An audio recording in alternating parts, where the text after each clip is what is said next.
श्योपुर से बागेश्वर धाम निकला। बहुत तेज रास्ते में बारिश थी, हर जगह पानी बह रहा था, आप देख सकते हैं। जय श्री राम जय श्री राम जय श्री राम जय श्री राम जय श्री राम जय श्री राम जय श्री राम जय श्री राम जय श्री राम जय श्री राम। आज रणथंभौर पहुंच गया मैं और यहाँ पे रामद्वारा में रुका एक रात। और सुबह जब उठे तो यहाँ इतने सारे बंदर दिखे, तो उन सबको चने वगैरह लेके डाले हैं। अब निकलते हैं रणथंभौर से आगे शिवपुरी। ये शिवपुरी का रास्ता, श्योपुर शिवपुरी वाला रास्ता ले लिया हमने। अब रणथंभौर के जंगल में से भी निकल रहे हैं, जो बहुत ही घना था, लोग बहुत कम दिख रहे थे। और सुनने में आता था कि यहाँ पे शेर वगैरह निकलते रहते हैं, तो डर भी था थोड़ा।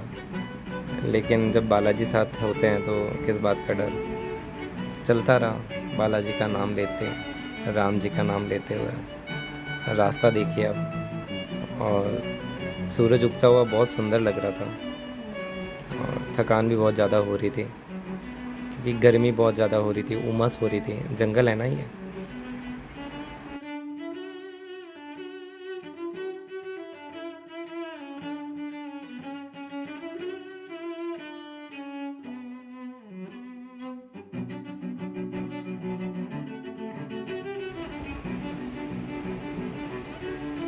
रास्ता बहुत सुंदर था। अब ये एक माता जी का मंदिर था और छोटे स्थान थे भगवान के, शिव जी के। वहाँ पे भी दर्शन करके निकल गया था मैं, क्योंकि लेट बहुत ज़्यादा हो रहा था, तो ज़्यादा रुक नहीं पाया यहाँ पे।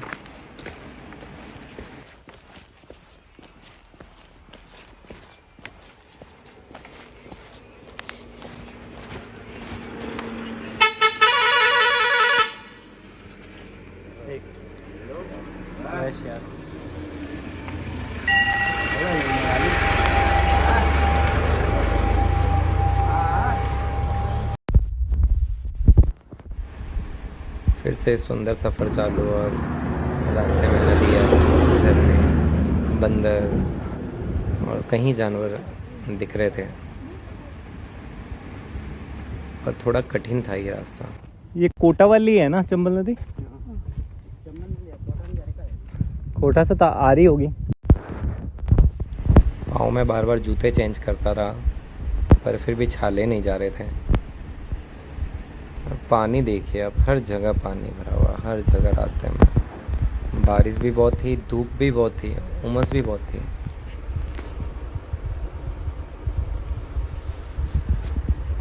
बहुत नदी आती है बीच में। यूपी बॉर्डर लगता है, एमपी लगता है, फिर वापस यूपी लगता है।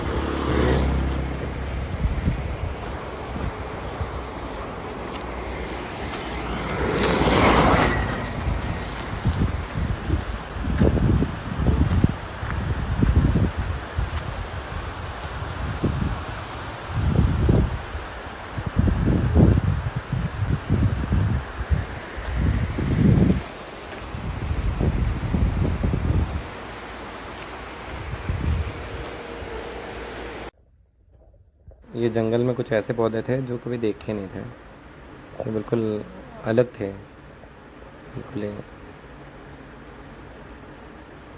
और बिल्कुल खाली रास्ता था, बिल्कुल खाली, कुछ भी नहीं। कोई भी आ जाए तो कुछ पता नहीं कह सकते हैं। पर बालाजी की कृपा से कोई डर नहीं था अंदर, चलता रहा।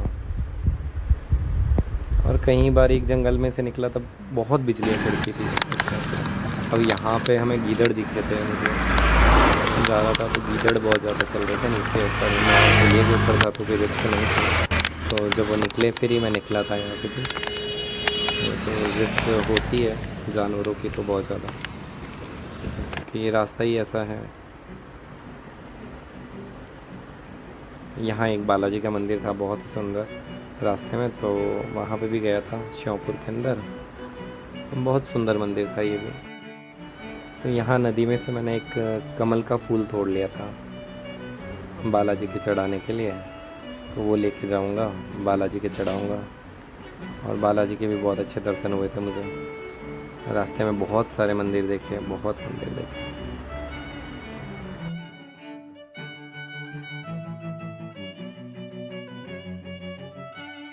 आप सबको दिखाता हूँ कमल का फूल, ये देखिए, बिल्कुल छोटा सा गोल था। इसको अंदर से तोड़ के जब खोलते हैं तो बिल्कुल एकदम मस्त सुंदर सा कमल का फूल बन जाता है। फिर यहाँ से दर्शन करके मैं निकल गया था वापस।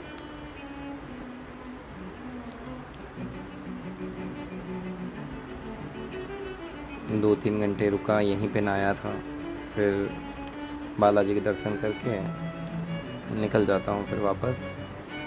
और यहाँ पे भी पंडित जी से कुछ बातें करी, और कुछ समय यही है कि लेट ज़्यादा होने की वजह से मैंने कहा अंधेरा ना हो जाए, रात को स्टे कहाँ होगा। तो फिर लास्ट स्टेज के बाद हुआ, लेकिन थोड़ा कठिन था वो। रास्ते में रोड पे ही सोना पड़ा था एक मंदिर के किनारे, और वहाँ किनारे सो के फिर नेक्स्ट डे वापस रवाना हो गया। फिर रास्ते में निकला तो यहाँ पे भी बहुत बंदर थे। बंदरों ने परेशान तो नहीं किया, लेकिन फिर भी बहुत डेंजर होता है बंदर का, पीछे बहुत भागते हैं।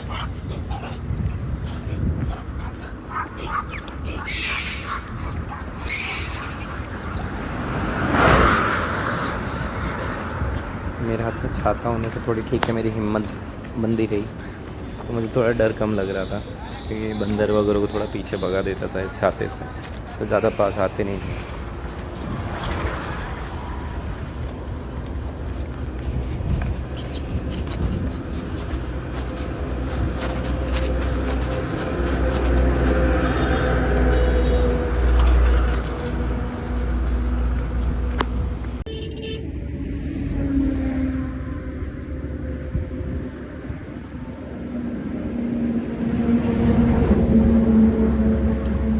रास्ते में बहुत ज़्यादा हरियाली थी।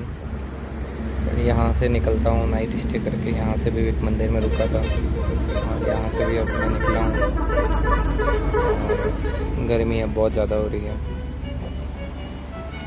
और छाले ज़्यादा होने की वजह से मैंने सैंडल पहन लिए थे।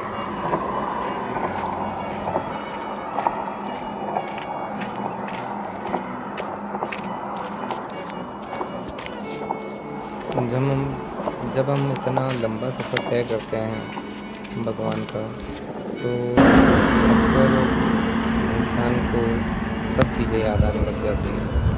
और मैं चलते चलते सीताराम, हनुमान और जितने भी अपने भजन मैंने आज तक जो नहीं सुने थे, मैंने बस इस सफ़र में सुना है। और कई चीज़ों का और लोगों को जान पाया, लोगों से बातें करता था, तो लगता था कि कुछ नया मिल रहा है।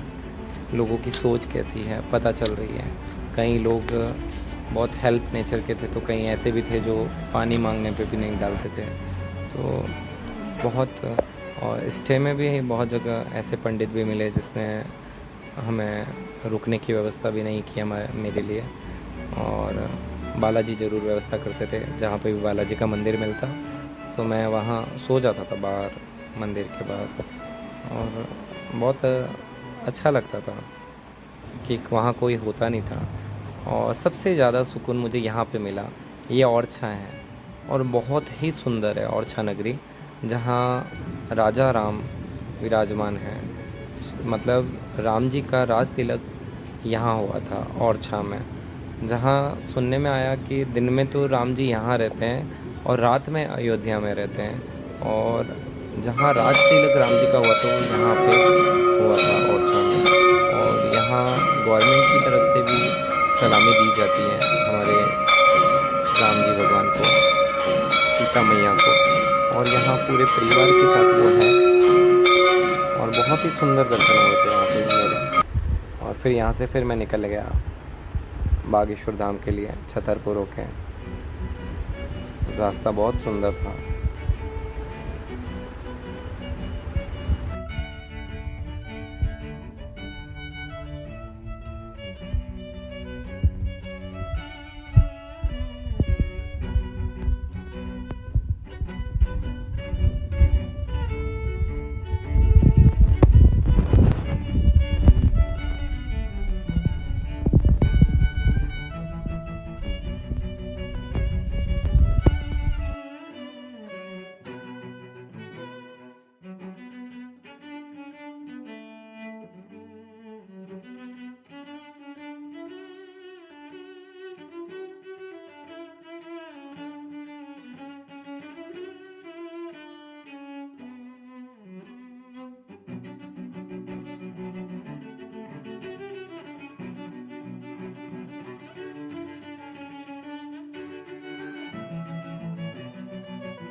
बागेश्वर पहुंचने के बाद गुरुजी के भी दर्शन बहुत अच्छे हुए और गुरुजी के सामने बैठने का मौका मिला और बालाजी के दर्शन करके मैं यहाँ आ गया था। और यहाँ पे भी कुछ लिमिटेड ही भीड़ थी, इसके अंदर सिर्फ 100 से 150 लोगों को ही बैठाया था। उसमें बहुत अच्छा गुरुजी के दर्शन करके फिर मैंने बालाजी के दर्शन करके मैं यहाँ से काशी के लिए काशी विश्वनाथ निकल गया था। गुरुजी बहुत ही सुंदर और बहुत ही प्यारे लग रहे थे और उनमें जो तेज था वो कभी मैंने किसी और में महसूस नहीं किया आज तक। बहुत ही सरल स्वभाव था इनका। फर्स्ट टाइम जब इनसे मुलाकात हुई और बहुत ही प्यारे हमारे गुरुजी थे और सौभाग्यशाली हैं कि इनसे मैंने गुरु दीक्षा ली। जय श्री राम।